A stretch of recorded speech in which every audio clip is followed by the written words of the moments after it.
रामपुर नाम का एक गांव था जहां दो भाई रहते थे। बड़े भाई का नाम ठाकुर लाल था। वो बहुत अमीर था, लेकिन उतना ही घमंडी और लालची भी था।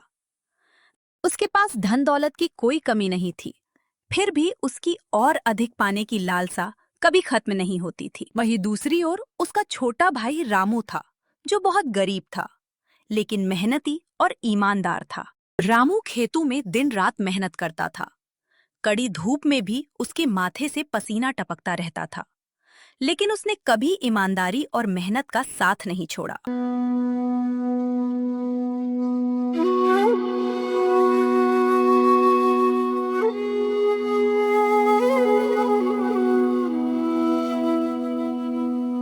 अरे, आप आ गए।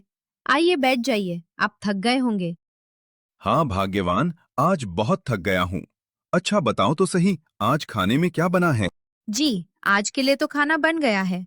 शायद कल के लिए भी कुछ इंतजाम हो जाए, लेकिन उसके बाद क्या होगा, ये सोचकर मन घबराने लगता है। क्यों? क्या घर में अनाज बिल्कुल खत्म होने वाला है? हाँ जी, बस थोड़ा सा अनाज बचा है। मैं तो किसी तरह काम चला लूंगी, लेकिन बच्चों को भूखा कैसे देखूं? पिताजी, पिताजी, पिताजी, आज आप हमारे लिए क्या लाए? रामू बच्चों की ओर देखकर मुस्कुराने की कोशिश करता है, लेकिन उसकी आंखों में चिंता साफ दिखाई देती है। आज तो कुछ नहीं ला पाया बेटा, लेकिन मैं वादा करता हूँ बहुत जल्द तुम्हारी सारी परेशानियाँ दूर कर दूंगा। आप दिन रात मेहनत करते हैं, फिर भी हमारी हालत नहीं बदल रही। चिंता मत करो भाग्यवान, भगवान सब देख रहा है, कोई न कोई रास्ता जरूर निकलेगा। रामू कुछ देर सोच में डूब जाता है।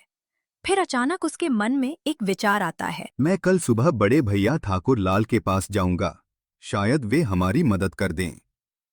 आखिर मुश्किल समय में अपनों का ही सहारा होता है। मुझे नहीं लगता कि वे हमारी मदद करेंगे, लेकिन अगर आपको सही लगता है तो एक बार कोशिश कर लीजिए। उम्मीद पर ही दुनिया कायम है भाग्यवान। अब चलो बच्चों को खाना खिला देते हैं।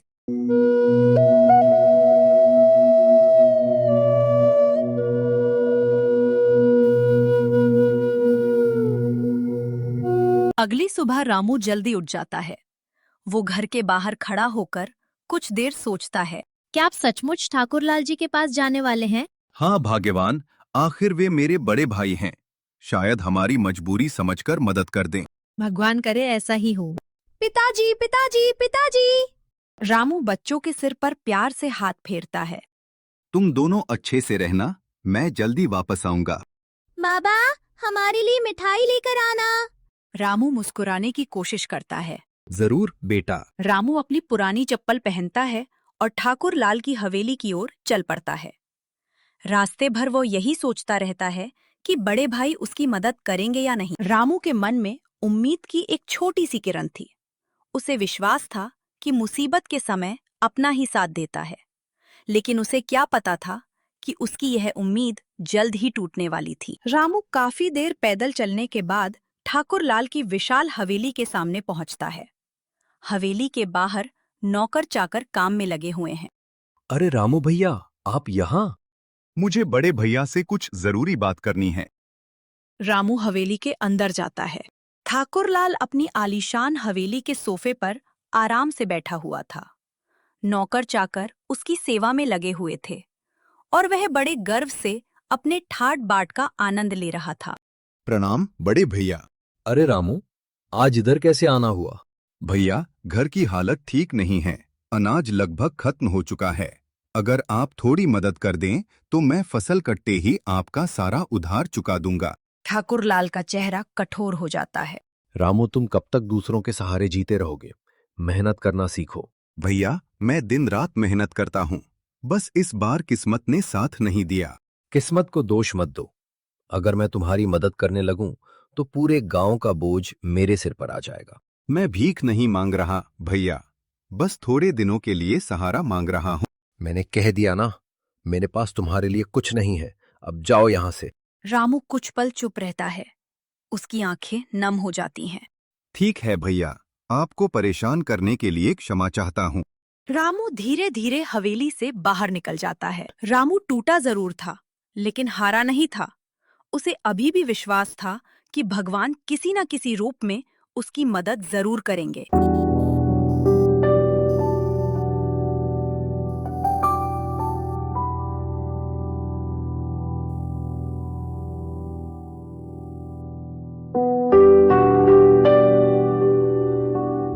ठाकुर लाल की हवेली से अपमानित होकर रामू उदास मन से घर की ओर लौट रहा होता है। उसके कदम भारी थे और मन में कई सवाल उमड़ रहे थे। शायद भाग्यवान सही कह रही थी। बड़े भैया से मदद की उम्मीद करना मेरी भूल थी। तभी रास्ते में उसे गांव के पुराने बरगद के पेड़ के नीचे बैठे मुखिया जी दिखाई देते हैं। अरे रामू बेटा, इधर आओ। तुम बहुत परेशान लग रहे हो। प्रणाम मुखिया जी। बस कुछ नहीं। बेटा, तुम्हारा उतरा हुआ चेहरा देखकर लग रहा है कि बात कुछ गंभीर है। क्या ठाकुरलाल ने फिर तुम्हारी मदद करने से मना कर दिया? हाँ मुखिया जी, मैंने उनसे थोड़े अनाज की मदद मांगी थी, लेकिन उन्होंने मुझे खाली हाथ लौटा दिया। मुखिया जी गहरी सांस लेते हैं और पेड़ के नीचे अपने पास बैठने का इशारा करते हैं। बैठो रामू। आज मुझे तुम्हें एक ऐसी बात बतानी है जिसे मैं कई वर्षों से अपने दिल में दबाए हुए हूं। कैसी बात मुखिया जी? तुम्हारे पिता बहुत नेक और न्यायप्रिय इंसान थे। अपनी मृत्यु से पहले उन्होंने अपनी सारी जमीन जायदाद दोनों बेटों में बराबर बांटने का फैसला किया था। क्या? लेकिन सारी संपत्ति तो बड़े भैया के पास है। यही तो सच है बेटा। तुम्हारे पिता नहीं चाहते थे कि उनके जाने के बाद तुम दोनों भाइयों के बीच कोई भेदभाव हो। फिर मुझे मेरा हिस्सा क्यों नहीं मिला? तुम्हारे पिता के देहांत के बाद ठाकुरलाल ने सबको यह विश्वास दिला दिया कि पूरी संपत्ति उन्हीं के नाम है। तुम सीधे साधे थे, इसलिए तुमने कभी सवाल नहीं उठाया। रामू की आंखें नम हो जाती हैं। मुझे अपने हिस्से की दौलत का दुख नहीं है मुखिया जी। दुख इस बात का है कि मेरे अपने बड़े भाई ने मुझसे यह सच छिपाया। बेटा, सच देर से ही सही, लेकिन सामने जरूर आता है। और अब समय आ गया है कि तुम्हें तुम्हारा अधिकार मिले। तुम्हारे पिता के असली दस्तावेज हैं। उन्होंने इन्हें मेरी देखरेख में रखा था। पिताजी, आपने मेरे बारे में इतना सोचा था और मुझे कभी पता ही नहीं चला। चिंता मत करो बेटा, कल गांव की पंचायत बुलाई जाएगी। सबके सामने सच रखा जाएगा और तुम्हें तुम्हारा हक जरूर मिलेगा। रामू पेड़ की छांव में बैठे बैठे आसमान की ओर देखता है। हे भगवान, मुझे धन दौलत की चाह नहीं है। बस इतना कर दीजिए कि मेरे परिवार के बुरे दिन खत्म हो जाएं। बरगद के पेड़ की उस छांव में रामू को सिर्फ अपने हक की नहीं, बल्कि वर्षों से छिपे हुए एक बड़े सच की जानकारी मिली। दूसरी ओर ठाकुर लाल अपनी हवेली में बैठा आने वाले तूफान से पूरी तरह अनजान था।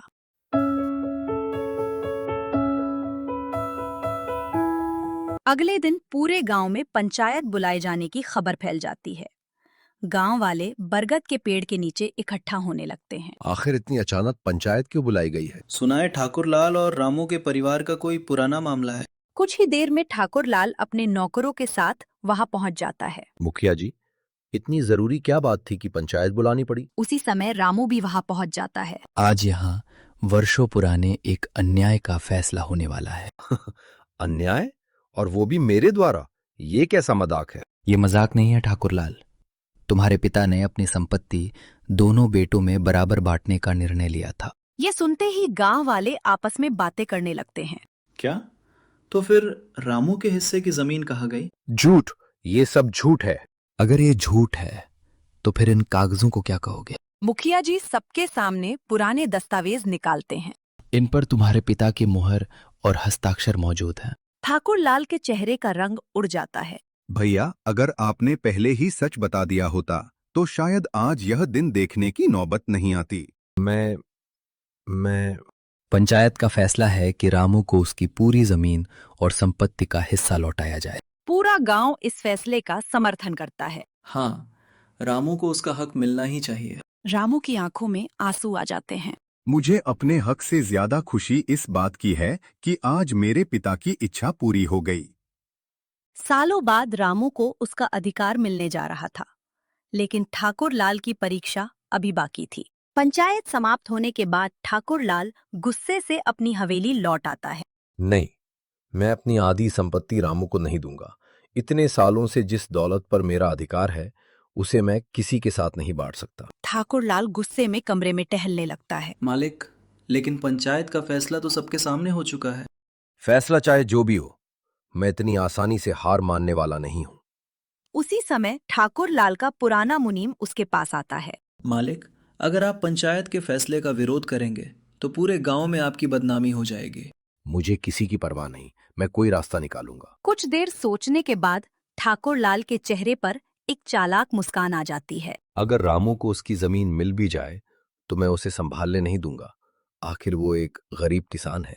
मालिक, लालच इंसान से सही और गलत की पहचान छीन लेता है। अभी भी समय है, अपनी गलती सुधार लीजिए। बस मुझे किसी की सलाह की जरूरत नहीं है। मुनीम निराश होकर वहां से चला जाता है। लालच ने ठाकुरलाल की आंखों पर ऐसा पर्दा डाल दिया था कि वह सही और गलत में फर्क करना भूल चुका था। लेकिन उसे यह नहीं पता था कि उसकी यही जिद उसे अकेला कर देगी। कुछ दिनों बाद पंचायत के फैसले के अनुसार रामू को उसकी जमीन और संपत्ति लौटा दी जाती है। सालों के इंतजार के बाद आखिरकार रामू को उसका अधिकार मिल गया। रामू अपनी नई जमीन को देखकर भावुक हो जाता है। पिताजी की यह अमानत अब मैं पूरी ईमानदारी से संभालूंगा। रामू की पत्नी की आंखों में खुशी के आंसू आ जाते हैं। लगता है भगवान ने आखिर हमारी सुन ली। दोनों बच्चे खुशी से दौड़ने लगते हैं। बाबा, अब हमें भूखा नहीं सोना पड़ेगा ना? नहीं बेटा, अब सब ठीक हो जाएगा। गांव के कुछ गरीब लोग रामू को बधाई देने आते हैं। रामू, तुम्हें आखिर तुम्हारा हक मिल ही गया। यह सब मुखिया जी और आप सबके समर्थन की वजह से हुआ है। बेटा, अब तुम भी ठाकुर लाल की तरह अमीर हो गए हो। नहीं काका, इंसान की पहचान उसकी दौलत से नहीं बल्कि उसके व्यवहार से होती है। रामू अपने खेतों में काम शुरू कर देता है और गांव के जरूरतमंद लोगों को काम पर रखता है। जिसने गरीबी देखी हो वह दूसरों की तकलीफ अच्छी तरह समझ सकता है। दूर खड़ा ठाकुरलाल ये सब देख रहा होता है। इतना सब मिलने के बाद भी रामू में जरा सा घमंड नहीं आया। जहां एक ओर रामू अपनी खुशियां सबके साथ बांट रहा था, वहीं दूसरी ओर ठाकुरलाल के मन में ईर्ष्या और पश्चाताप का संघर्ष शुरू हो चुका था। कुछ महीने बीत जाते हैं।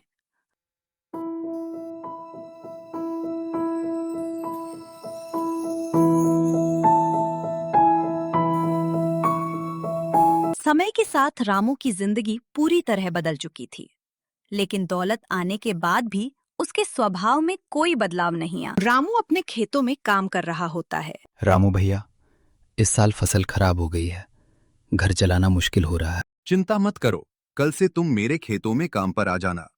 मेहनत का पूरा दाम मिलेगा। सच में? आपका बहुत बहुत धन्यवाद। रामू मुस्कुराकर किसान के कंधे पर हाथ रखता है। जिसने खुद गरीबी देखी थी, वह दूसरों का दर्द अच्छी तरह समझता था। रामू सचमुच बहुत अच्छा इंसान है। अगर वो चाहे तो ठाकुर लाल की तरह ऐश कर सकता है, लेकिन वो सबकी मदद करता है। दूर खड़ा ठाकुरलाल ये सब सुन लेता है। पहले लोग मेरी इज्जत करते थे, अब सब रामू की तारीफ करते हैं। ठाकुरलाल का चेहरा उदास हो जाता है। ठाकुरलाल के पास अब भी बहुत दौलत थी, लेकिन लोगों का सम्मान धीरे धीरे उससे दूर होता जा रहा था। एक शाम ठाकुरलाल अपनी हवेली के आंगन में अकेला बैठा होता है। चारों ओर शांति होती है। ठाकुरलाल के पास धन दौलत की कोई कमी नहीं थी, लेकिन अब उसके पास वो चीज नहीं थी जो सबसे अनमोल होती है, लोगों का सम्मान। उसी समय दो गांव वाले हवेली के सामने से गुजरते हैं। रामू जैसा इंसान पूरे गांव में कोई नहीं है। सच कहा, अमीर तो ठाकुर लाल भी है, लेकिन लोगों के दिल में जगह तो रामू ने बनाई है। दोनों वहां से चले जाते हैं। ठाकुरलाल उनकी बातें सुन लेता है। कभी लोग मेरी भी इतनी इज्जत करते थे, आखिर मुझसे कहाँ गलती हो गई? इतने में उसका पुराना मुनीम वहां आता है। मालिक, धन से घर तो भर सकता है, लेकिन दिल नहीं। क्या सचमुच मैंने अपने लालच में सब कुछ खो दिया? अभी भी देर नहीं हुई है। अगर आप अपनी गलती स्वीकार कर लें तो शायद सब कुछ फिर से ठीक हो सकता है। ठाकुरलाल कुछ देर चुपचाप बैठा रहता है। उसकी आंखों के सामने बचपन की यादें आने लगती हैं, जब वो और रामू साथ खेलते थे, साथ खाते थे और उनके पिता उन्हें एक दूसरे का साथ कभी न छोड़ने की सीख देते थे। मैंने अपने ही छोटे भाई के साथ बहुत बड़ा अन्याय किया। अब समय आ गया है कि मैं उससे माफी मांगू। पहली बार ठाकुरलाल को अपनी दौलत से नहीं, बल्कि अपनी गलती से शर्मा रही थी।